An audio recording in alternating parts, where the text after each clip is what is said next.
Hello ladies and gentlemen, and welcome to the season finale of Tier 2, and today we're at Suzuka for round 9 of 9 to finish off a pretty tough season in terms of race results for me.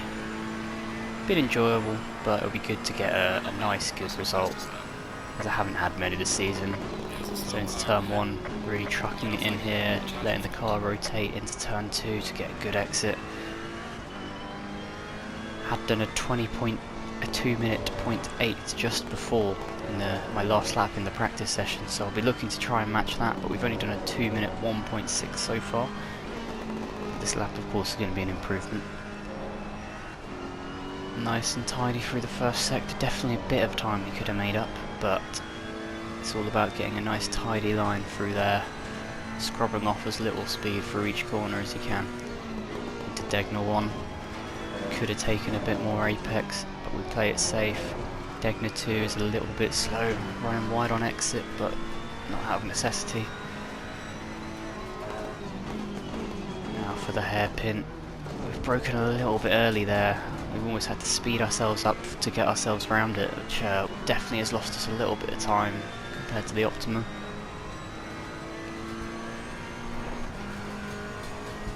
Towards Spoon, probably the hardest corner on the circuit. Down to third gear, missed the apex, but we are out wide for the second one, which we do take Spoon pretty nicely, definitely not perfect, but heading towards a 130R.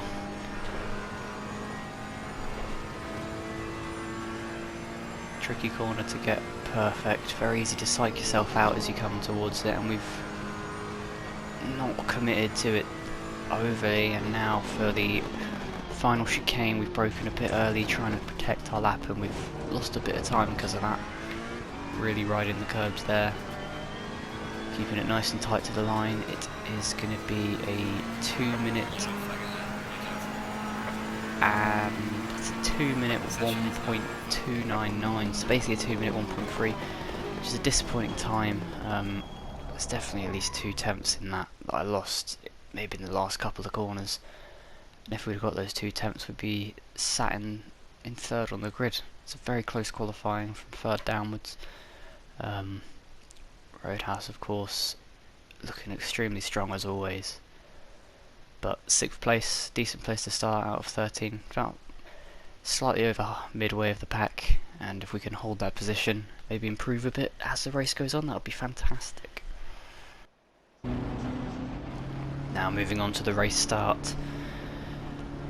Got to try and not get jumped off the start as we always do, and we get away with it there because we were 70 miles an hour exactly as the lights went green, so we easily could have got a warning for that. But as you see, ice cold tyres, ice cold brakes into turn 1, very dangerous.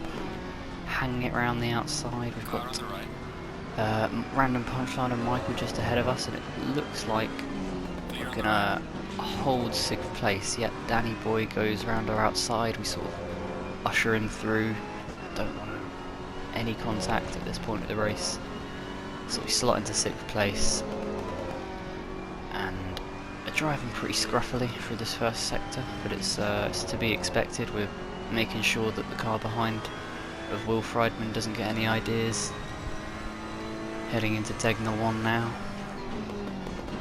nice and cautious, and then we actually get a tap from behind. Luckily it was sort of a glancing blow that didn't do much more than damage the paintwork, but a couple seconds of damage there, not much at all. It shouldn't affect our handling, but scary times.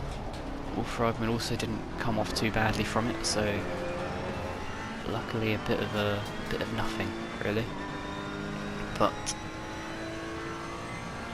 as always, once you get through the first sector or two of a lap at the start of the race, it's all about just trying to find your rhythm, trying to figure out whether you want to charge down the car in front or if you just want to sit behind him. And Danny Boy's quick, so it's probably going to be a bit more worried. He's going to be a bit more worried about trying to catch ahead than he is going to be about me behind, in the same way that I'm going to be more worried about behind than I am ahead. You can see he's already got about a second on us. but as he gets held up in the queue it should come down at least a little bit as we come across the chicane to finish our lap. Will Friedman just over half a second behind us in the Porsche. In that Porsche he's going to have to be very close if he wants to make a move, as our straight line speed's pretty good whereas the Porsche seems pretty poor. Moving on to 12.5 minutes gone. You can see we ran a little bit wide at turn 1, escape without a warning. This is the point of the race where I've got a gap ahead and a gap behind of 2 seconds at least, and at this point of the race I've stopped driving well. I don't know why, but you can see through this first sector we've lost so much time to pretty much everyone. So we've lost 2 tenths ahead, a few tenths behind. You can just see we're really starting to struggle. Degner 1 there was a bit sloppy, Degner 2 not so bad, but it's... The story of this race really was that after a quarter of an hour of the race gone, when I should have been in my rhythm, completely unaffected as I've got gaps either side of me, I just forgot how to drive, and we head towards Spoon now.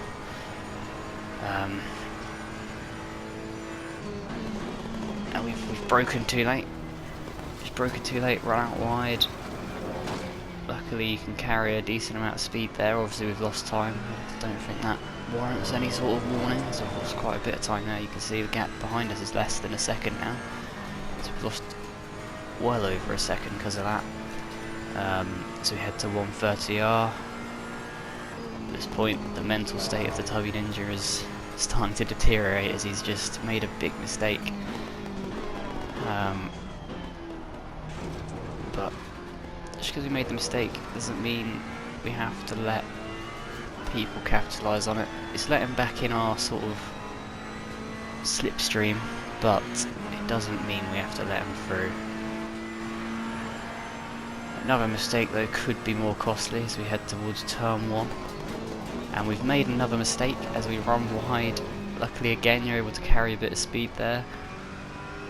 I think I was a bit lucky to escape without a warning for that one, so I think I did sort of gain time, or at least lost less time than if I'd really backed out of it. But it's another mistake, and you can see that our driving's just starting to become a bit fragile, a bit reckless, a bit wasteful. So we head through Spoon and run wide again. Now that's another mistake, and that's given him an opportunity to have a look into 130R. Terrified of hitting the inside of that curb, so we've really sort of almost let him through there.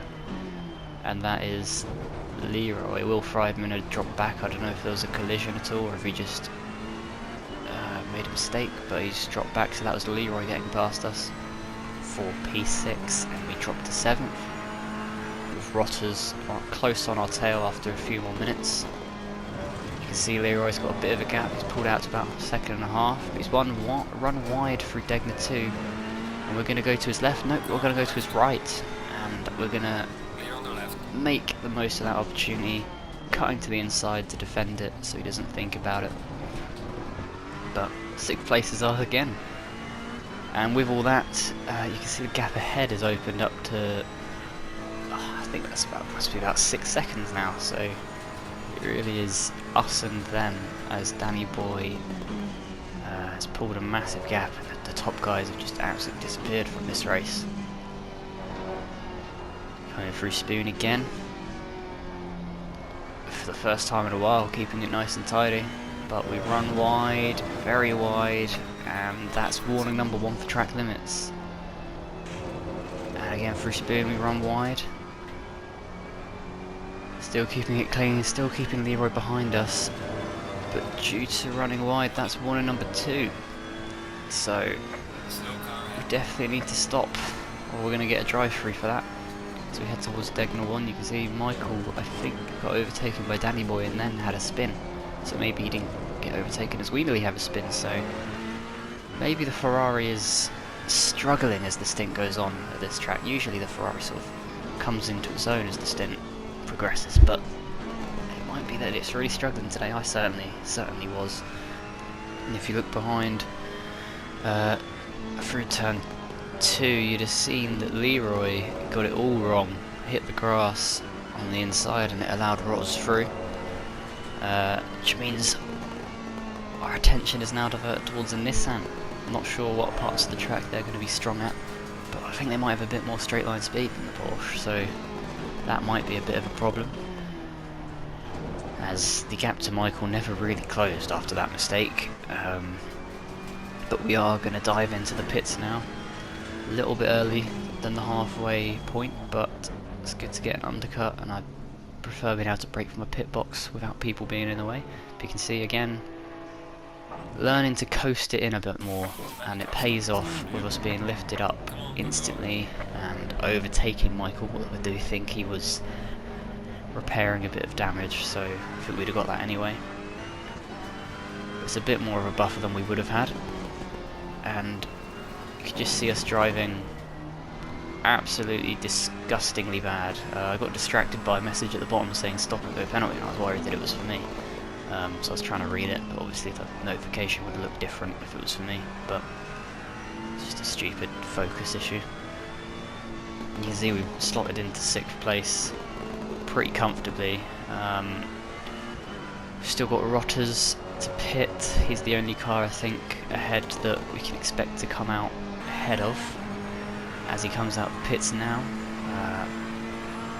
Gap ahead to Danny Boy is about 5 seconds, and Rotters comes out about maybe 4.5 seconds behind us, maybe a little bit more. So we've slotted into a pretty nice gap, and at this point of the race I did start to drive pretty well. For about 10-15 minutes after the pit stop, as we come towards 130R, we're in 5th place then. Coming towards 130R, and we hit the curve on the inside and die. And I didn't realise the wall was so close on the exit there, so didn't do much to stop it, as we do what was one of the worst rejoin attempts ever. Luckily they avoid us. These cars aren't as nimble as the F1 ones, so rejoining isn't as easy. It's hard to spin the car around and stuff, but that was pretty annoying to spin like that on the last race of the season. You can see we're all over the place here, and we've got a bit of oversteer on the curb. We've run wide again, miraculously not hit the ball this time, but we're in 8th of 10. 13 started, but 8th of 10, which is pretty awful, as we get our final warning. So one more and we're going to have a drive-through, which is just brilliant, as there's apparently a little bit of a bump there, I didn't realise, as we almost tried to enter the pits accidentally there. And you see this race has just gone absolutely dreadfully. Coming through Spoon, and it's drive-through time. Drive-through penalty for that tiner extension on Spoon. I didn't even realise I did it at the time. I thought I'd started driving quite nicely, but we served the drive-through, which drops us to 9th place, which you can see here, wasn't too happy with. So 9th place, and pretty bad way to round off the season, but in general I've enjoyed it. I've enjoyed practicing for it. The races haven't quite gone my way a lot of the time, but it's been a season to learning about the pit stops, learning about this race track limits, learning about trying to follow cars, stay ahead of cars, navigate the first lap. It's been all about learning, and I'm looking forward to season 2. Congratulations to Roadhouse on the title.